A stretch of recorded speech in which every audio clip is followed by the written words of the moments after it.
Hello friends, எல்லோருக்கும் வணக்கம். Welcome to எங்க இன்வெஸ்டர் சேனல். மார்க்கெட்ஸ் பார்த்துருப்பீங்க. மார்க்கெட் ஒரு பாசிட்டிவ் ரியாக்ஷனாக தான் க்ளோஸ் ஆயிருக்கு. நிஃப்டி 50 194 பாயிண்ட்ஸ் பாசிட்டிவாக க்ளோஸ் ஆயிருக்கு. 24,092 பாயிண்ட்ஸில் க்ளோஸ் ஆயிருக்கு. சென்செக்ஸ் 639 பாயிண்ட்ஸ் பாசிட்டிவ், 77,303 பாயிண்ட்ஸில் க்ளோஸ் ஆயிருக்கு. நிஃப்டி பேங்க் 174 பாயிண்ட்ஸ் பாசிட்டிவ், 56,264 பாயிண்ட்ஸில் க்ளோஸ் ஆயிருக்கு. நிஃப்டி ஐடி 628 பாயிண்ட்ஸ் பாசிட்டிவ், 29,159 பாயிண்ட்ஸில் க்ளோஸ் ஆயிருக்கு. நிஃப்டி ஆட்டோ 400 பாயிண்ட்ஸ் பாசிட்டிவ், 26,053 பாயிண்ட்ஸில் க்ளோஸ் ஆயிருக்கு. இது போக எஃப்ஐஎஸ் டிஎஸ் டேட்டா, எஃப்ஐஎஸ் 1,151 கோடிக்கு நெட் செல்லஸாக இருந்திருக்காங்க. டிஎஸ் பார்க்கும்போது 4,123 கோடிக்கு நெட் பயஸாக இருந்திருக்காங்க. ஸோ லாஸ்ட் மார்க்கெட் ஒரு பாசிட்டிவ் ரியாக்ஷனை தான் க்ளோஸ் ஆயிருக்கு. ஃபஸ்ட்டு பார்க்கும்போது ரிலையன்ஸ் இண்டஸ்ட்ரீஸ் 3% மேலே பாசிட்டிவில் க்ளோஸ் ஆயிருக்கு. ஆக்சுவலி இந்த பங்கு 1,370 ரூபாவில் க்ளோஸ் ஆயிருக்கு. 22 டைம்ஸ் பி ரேஷியோ இருக்குது. இவங்களோட ரிசல்ட்ஸில் O2C, அதாவது ஆயில் டு கெமிக்கல் செக்மெண்ட் கொஞ்சம் வீக்காக தான் இருந்துச்சு. ஆயில் டு கேஸ் செக்மெண்ட்டும் வீக்காக தான் இருந்துச்சு. மற்றபடி ரீட்டெயிலு, ஜியோ இதெல்லாம் ஒரு மாட்ரேட்டாக இருந்து. ஸோ ரிலையன்ஸோட ரிசல்ட்ஸ் நீ பார்க்கும்போது பெருசாக இல்லை. ப்ராஃபிட் இந்த குவார்ட்டரில் கொஞ்சம் அடி வாங்கியிருந்துச்சு.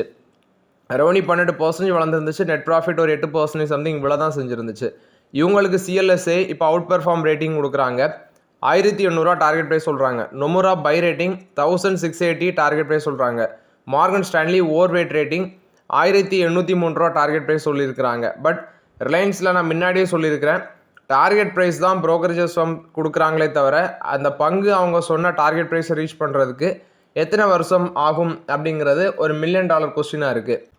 நெக்ஸ்ட்டு ஒரக்கிள் வந்து அவங்களோட ஒர்க் ஃபோர்ஸை ரீசெண்ட் இயர்ஸில் 20,000 அளவுக்கு பார்த்தீங்கன்னா கட் பண்ணியிருக்கிறாங்க. 20,000லேருந்து 30,000 எம்ப்ளாயிஸ் வரைக்கும் கட் பண்ணியிருக்கிறதாட்ட அப்டேட் கொடுத்துருக்காங்க. வேரியஸ் ரீஜியன்ஸில் லே ஆஃப் நடந்திருக்கு. United states, India, Canada, Latin America அந்த மாதிரி ஏரியாவில் 20,000லேருந்து 30,000 வேலையை காலி பண்ணியிருக்கிறாங்க.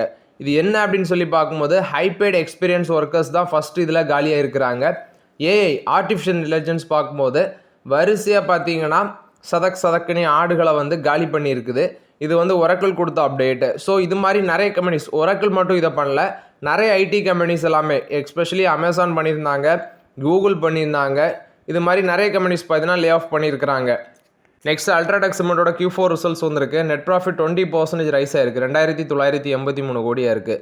இது போக ரெவன்யூ ஃப்ரம் ஆப்ரேஷன் இந்த குவார்ட்டரில் 12% வளர்ந்துருக்கு. 25,799 கோடியாக இருக்குது. 240 ரூபா பர் ஷேர் டிவிடன் அனௌன்ஸ்மெண்ட் பண்ணியிருக்கிறாங்க. அவங்களோட capacity 197 million tons per annum அந்த ரேஞ்சில் இருக்குது. 200 மில்லியன் டன்ஸ் பெர் ஆனம் அந்த ரேஞ்சை ரீச் பண்ணியிருக்கு அப்படின்னு சொல்லி அப்டேட் கொடுத்துருக்காங்க. கம்பெனி 9,600 கோடி கேபிட்டல் எக்ஸ்பெண்டிச்சர் ஸ்பெண்ட் பண்ண இருக்கிறாங்க. விச் மீன்ஸ் ஃபினான்ஷியல் 26ல் 9,600 கோடி ஸ்பெண்ட் பண்ணியிருக்கிறாங்க. நெக்ஸ்ட் 3 இயர்ஸில் ஒரு 16,000 கோடி நாங்கள் ஸ்பெண்ட் பண்ண இருக்கிறோம். கெப்பாசிட்டியை 240 மில்லியன் டன்ஸ் பெர் ஆனம் அந்த ரேஞ்சில் எக்ஸ்பான்ஷன் பண்ணணும்னு சொல்கிறாங்க. எபிட்டா 20% வளர்ந்துருக்கு. 5,688 கோடியாக இருக்குது. இது போக ப்ரைஸ் ரியலைசேஷன் 11% இருக்குது அப்படின்னு சொல்லியிருக்கிறாங்க. 11% வளர்ந்துருக்கு. 1,253 ரூபாயாக இருக்குது. இதில் நெட் டெப்ட் ஃபினான்ஷியல் 26 எண்டு வரைக்கும் 16,620 கோடியாக இருக்குது. ஆக்சுவலி 25 எண்டில் 17,669 கோடியாக இருந்துச்சு. அதை கம்பேர் பண்ணும்போது கம்மியாக இருக்குது. சேல்ஸ் ரியலைசேஷன் இந்த குவார்ட்டரில் பர் டன்னுக்கு ஃப்ளாட்டாக இருக்குது. 5,034 ரூபா பர் டன் அந்த ரேஞ்சில் இருக்குதுன்னு சொல்லியிருக்கிறாங்க. இது அல்ட்ராடெக் சிமெண்ட் போஸ்ட் பண்ண ரிசல்ட்ஸ் அப்டேட். நல்ல ஒரு டிவிடன் 240 ரூபா டிவிடன் அனௌன்ஸ்மெண்ட் பண்ணியிருக்கிறாங்க. இருக்குன்னா வச்சுக்கோங்க, பட் ஃப்ரெஷ் என்ட்ரி இதில் வேண்டாம், ஏன்னா கொஞ்சம் எக்ஸ்பென்சிவாக இருக்குது. எஸ்பிஐ கார்டோட Q4 ரிசல்ட்ஸ் நெட் ப்ராஃபிட் 14% வளர்ந்துருக்கு. 609 கோடியாக இருக்குது. ரெவன்யூ ஃப்ரம் ஆப்ரேஷன் இந்த குவார்ட்டரில் 4,934 கோடியாக இருக்குது. 6% வளர்ந்துருக்கு. டோட்டல் இன்கம் 7% வளர்ந்துருக்கு. 5,187 கோடியாக இருக்குது. டோட்டல் எக்ஸ்பென்சஸ் 6% வளர்ந்துருக்கு. 4,371 கோடியாக இருக்குன்னு சொல்கிறாங்க. நெக்ஸ்ட்டு ஃபினான்ஷியல் 26க்கான நெட் ப்ராஃபிட் 13% வளர்ந்துருக்கு. 2,167 கோடியாக இருக்குது. அதில் ரெவன்யூ 10% வளர்ந்துருக்கு. எக்ஸ்பென்சஸ் 11% வளர்ந்துருக்கு. டோட்டல் இன்கம் ஒரு 11% வளர்ந்துருக்கு. இது போக ஜான்வரி டு மார்ச் குவார்ட்டரில் அவங்களோட எஸ்பிஐ கார்டு 17% பார்த்தீங்கன்னா இயர் பேஸில் நியூ அக்கௌண்ட்ஸ் வந்து டிக்ளைன் ஆயிருக்கு. 9.17 லேக்காக இருக்குது. Asset quality cross NBA 67 basis point decline ஆயிருக்கு. 2.41% இருக்குது. Net NBA 261 basis point reduce ஆகி 25.5% அந்த ரேஞ்சில் இருக்குது. Cost to income 589 basis point jump ஆகி 57.2% அந்த ரேஞ்சில் இருக்குது. Return on asset 29 basis point பார்த்தீங்கன்னா இயர் பேஸில் இன்க்ரீஸ் ஆயிருக்கு. 3.6% இருக்குது. Net interest margin 10 basis point reduce ஆகி 11.1% அந்த ரேஞ்சில் இருக்குது. ரீட்டைல் ஸ்பெண்டிங் 13% வளர்ந்துருக்கு. சீக்வென்ஷியல் பேஸில் 2% காலி. கார்பரேட் ஸ்பெண்டிங் 195% வளர்ந்துருக்குன்னு சொல்லியிருக்கிறாங்க. ஓவரால் ஸ்பெண்டிங் 31% வளர்ந்துருக்கு. கேபிட்டல் அடிக்யூசி ரேஷியோ 25.5% இருக்குது. டயர் 1 20% இருக்குது. ஸோ இது வந்து எஸ்பிஐ கார்ட்ஸ் போஸ்ட் பண்ண ரிசல்ட்ஸ் அப்டேட். ஸ்டாக் ப்ரைஸ் 670 இருக்குது. பட் இப்போதைக்கு கொஞ்சம் அமைதியாக இருங்க. ஆப்பர்ச்சுனிட்டி வரும்போது அப்டேட் பண்ணுற எஸ்பிஐ கார்ட்ஸில். இது எஸ்பிஐ கார்ட்ஸ் போஸ்ட் பண்ண results update. Bajaj housing finance IPO வந்த சமயத்தில் அதுவும் லிஸ்டாகி நல்லா ரிட்டர்ன்ஸ் கொடுத்தோன்னா வாங்கலாமா நிறைய பேர் கேட்டிங்க. இப்போ ஐபிஓ ப்ரைஸ் கிட்ட ட்ரேட் ஆகிட்டு இருக்கு.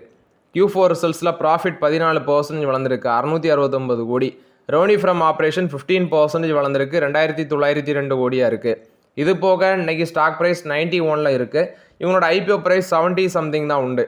இப்போ 72 ரூபா வரைக்கும் போச்சு ரீசெண்ட்லி. இப்போ 91 இருக்குது. ஸ்டில் இது வந்து எக்ஸ்பென்சிவாக தான் இருக்குது. இப்போதைக்கு அப்படி ஃப்ரீயாக விட்டுருங்க. இதில் டிஸ்பர்ஸ்மெண்ட் 23% வளர்ந்துருக்கு. Asset under management 1.40 lakh crore இருக்குது. சீக்வென்ஷியல் பேஸில் 7300 கோடி வளர்ந்துருக்கு. லோன் அசட் 1.23 lakh crore இருக்குது.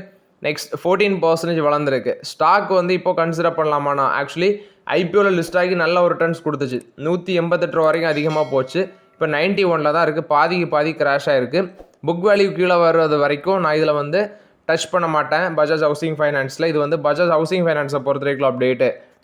டாடா அசட் மேனேஜ்மெண்ட் இவங்க வந்து ஈக்விட்டி லாங் ஷார்ட் ஃபண்ட் வந்து லான்ச் பண்ணியிருக்கிறாங்க. SIF பிளாட்ஃபார்ம் அதுக்கு கீழே இதை கொண்டு வந்துருக்கிறதாட்ட அப்டேட் கொடுத்துருக்காங்க. இது டாடா அசட் மேனேஜ்மெண்ட் கொடுத்த update. Titanium equity long short fund இதை வந்து லான்ச் பண்ணியிருக்கிறாங்க. இது எதெல்லாம் மேனேஜ்மெண்ட் பண்ணுறாங்கன்னா long and short position equities and equity டெரிவேட்டிவ்ஸில் இதை வந்து ஃபோக்கஸ் பண்ணுறாங்க. இது டாடா அசட் மேனேஜ்மெண்ட் கொடுத்த அப்டேட்டு.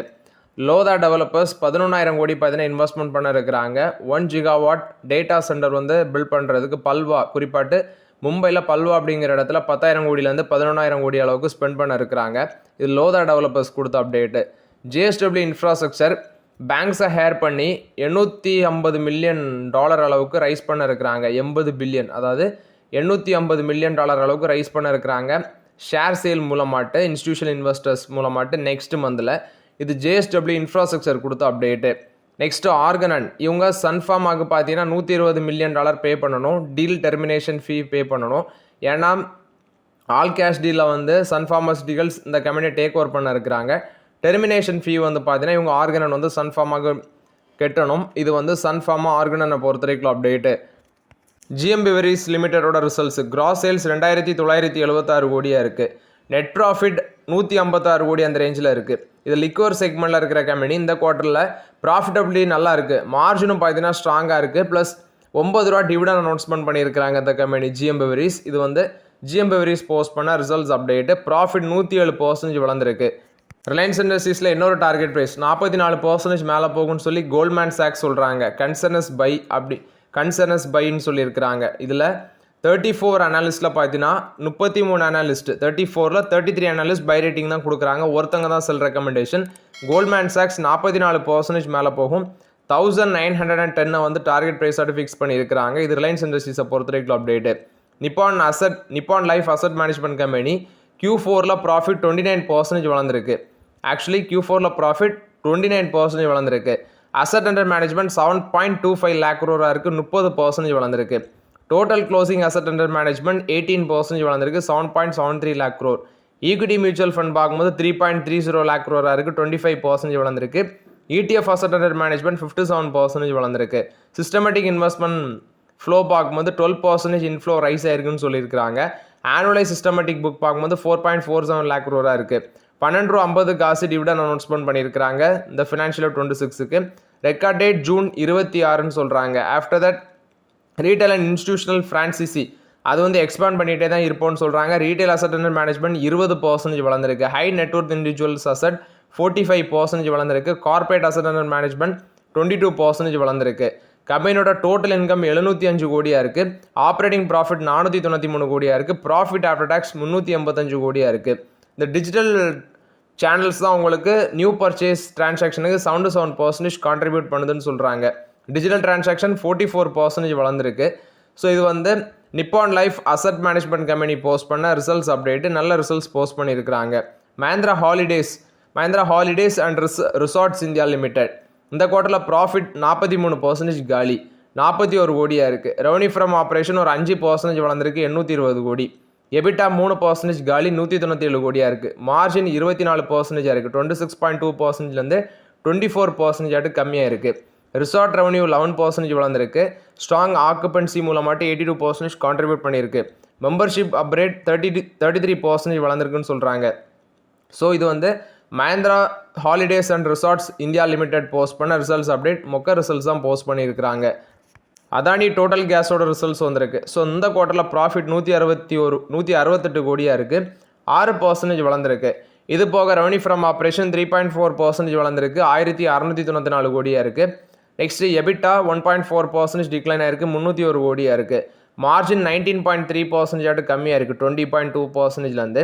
இது அதானி டோட்டல் கேஸ் போஸ்ட் பண்ண ரிசல்ட்ஸ் அப்டேட்டு. ஜாக்ஸ் சோன்பால் ஃபார்மசிட்டிகல்ஸ் லிமிடெட் இவங்க பைபேக் ப்ரொபோசல் வராங்க. கிட்டத்தட்ட 16 lakh ஈக்விட்டி ஷேர் பைபேக்கில் வாங்குறாங்க. 250 ரூபா per ஈக்விட்டி ஷேர் ஃபிக்ஸ் பண்ணியிருக்கிறாங்க. 40 கோடி ஒர்த் ஆஃப் பைபேக்கு.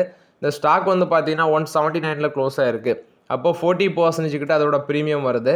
இது வந்து இந்த கம்பெனியோட நேம் பார்த்தீங்கன்னா ஜாக்ஸ் சோன்பால் ஃபார்மசிட்டிகல்ஸ் லிமிடெட். ஒரு ஸ்மால் கேப் கம்பெனின்னு நினைக்கிறேன். கிட்டத்தட்ட ப்ரீமியம் பார்க்கும்போது நல்லா இருக்குது. ஷேர் ஹோல்டர்ஸ் அப்ரூவல் ஏப்ரல் 27 தான் கொடுத்துருக்காங்க. இன்றைக்கி தான் கொடுத்துருக்காங்க.